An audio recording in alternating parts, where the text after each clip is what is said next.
खून हमारे शरीर की जीवन रेखा है। यह हमारी नसों में बहता है, हर कोशिका तक जरूरी पोषक तत्व और ऑक्सीजन पहुंचाता है।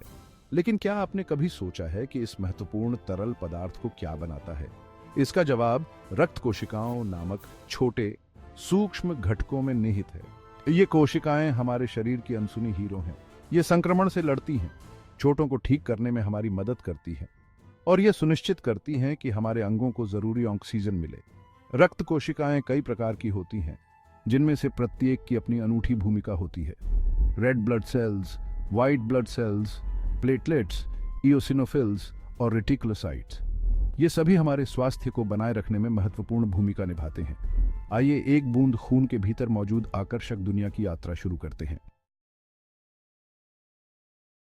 रेड ब्लड सेल्स, जिन्हें एरिथ्रोसाइट्स भी कहा जाता है, हमारे शरीर में सबसे आम प्रकार की रक्त कोशिका होती है। ये बीच में एक दांत के साथ छोटी लचीली डिस्क की तरह दिखती है। यह आकार उन्हें हमारे शरीर की सबसे छोटी रक्त वाहिकाओं से भी गुजरने में मदद करता है। रेड ब्लड सेल्स का मुख्य काम ऑक्सीजन ले जाना है। वे हमारे फेफड़ों से ऑक्सीजन लेते हैं और इसे हमारे शरीर के हर हिस्से तक पहुंचाते हैं। वे ये कैसे करते हैं? इसका राज हीमोग्लोबिन नामक एक खास प्रोटीन में छिपा है। हीमोग्लोबिन फेफड़ों में ऑक्सीजन के अणुओं को पकड़ लेता है और तब तक नहीं छोड़ता जब तक कि यह उन कोशिकाओं तक नहीं पहुंच जाता जिन्हें इसकी आवश्यकता होती है। रेड ब्लड सेल्स अविश्वसनीय रूप से मेहनती होती हैं, जो दिल से शरीर तक और वापस केवल 20 सेकंड में पूरी यात्रा करती है। अपने लगभग 120 दिनों के जीवन काल में वे इस यात्रा को लगभग 5 लाख बार करते हैं। हमारे स्वास्थ्य के लिए सही संख्या में स्वस्थ रेड ब्लड सेल्स होना बहुत जरूरी है।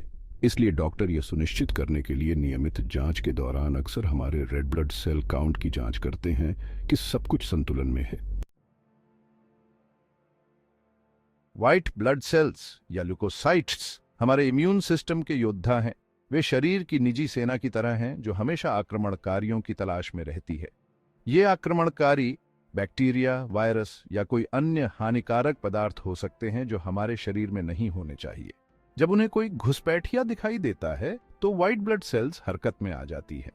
कई प्रकार के व्हाइट ब्लड सेल्स होते हैं, जिनमें से प्रत्येक की अपनी विशेष भूमिका होती है। कुछ स्काउट्स की तरह काम करते हैं, शरीर में गश्त करते हैं और जब उन्हें परेशानी दिखाई देती है तो दूसरों को सतर्क करते हैं। अन्य सैनिकों की तरह होते हैं, सीधे हानिकारक जीवों पर हमला करते हैं और उन्हें नष्ट कर देते हैं। रेड ब्लड सेल्स की तुलना में व्हाइट ब्लड सेल्स संख्या में कम होते हैं, लेकिन ये हमारे स्वास्थ्य के लिए बहुत महत्वपूर्ण होते हैं।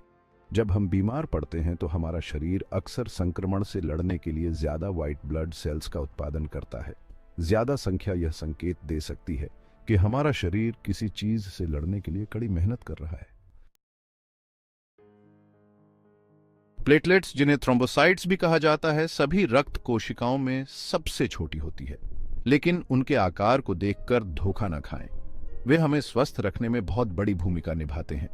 प्लेटलेट्स शरीर की आपातकालीन प्रतिक्रिया टीम की तरह हैं। उनका मुख्य काम रक्तस्राव को रोकना और घावों को भरने में मदद करना है। जब आपको कट या खरोंच लग जाती है तो प्लेटलेट्स घटनास्थल पर पहुंच जाते हैं। वे घाव के किनारों और एक दूसरे से चिपक जाते हैं, जिसे एक प्लग बन जाता है जो रक्तस्राव को रोकता है। इस प्रक्रिया को क्लॉटिंग कहा जाता है और जब हम घायल होते हैं तो अत्यधिक रक्त हानि को रोकने के लिए यह बहुत महत्वपूर्ण है। प्लेटलेट्स ऐसे रसायन भी छोड़ते हैं जो घाव को तेजी से भरने में मदद करते हैं। प्लेटलेट्स की सही संख्या होना महत्वपूर्ण है, इसलिए डॉक्टर हमारे प्लेटलेट काउंट पर नजर रखते हैं, खासकर सर्जरी से पहले या अगर हम कुछ दवाएं ले रहे हैं। इओसिनोफिल्स एक विशेष प्रकार की व्हाइट ब्लड सेल हैं। वे हमारी व्हाइट ब्लड सेल्स का एक छोटा सा प्रतिशत बनाते हैं, लेकिन उनके कुछ बहुत ही महत्वपूर्ण काम हैं।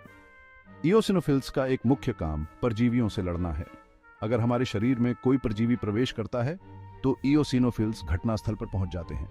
वे जहरीले पदार्थ छोड़ते हैं जो परजीवी को मार सकते हैं। इओसिनोफिल्स एलर्जी प्रतिक्रियाओं में भी बड़ी भूमिका निभाते हैं। जब हमें एलर्जी होती है तो हमारा शरीर किसी हानिरहित पदार्थ को खतरा समझ लेता है और ज्यादा इओसिनोफिल्स का उत्पादन करता है। ये कोशिकाएं तब ऐसे पदार्थ छोड़ती हैं जो सूजन पैदा करते हैं।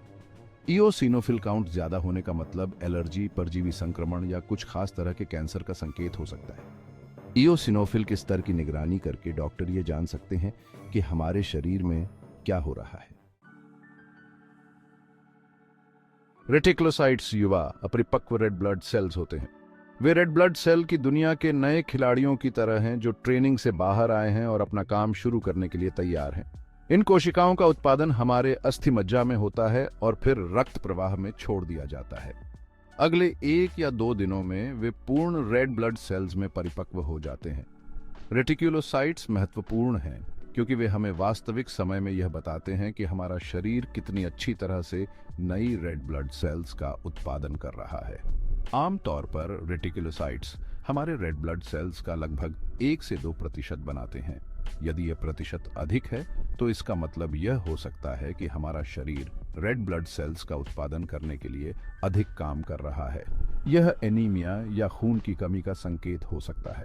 रक्त विकारों की जांच करते समय डॉक्टर अक्सर रेटिकुलोसाइट काउंट्स को मापते हैं। इन नई कोशिकाओं को देखकर डॉक्टर हमारे संपूर्ण रक्त स्वास्थ्य के बारे में बहुमूल्य जानकारी प्राप्त कर सकते हैं।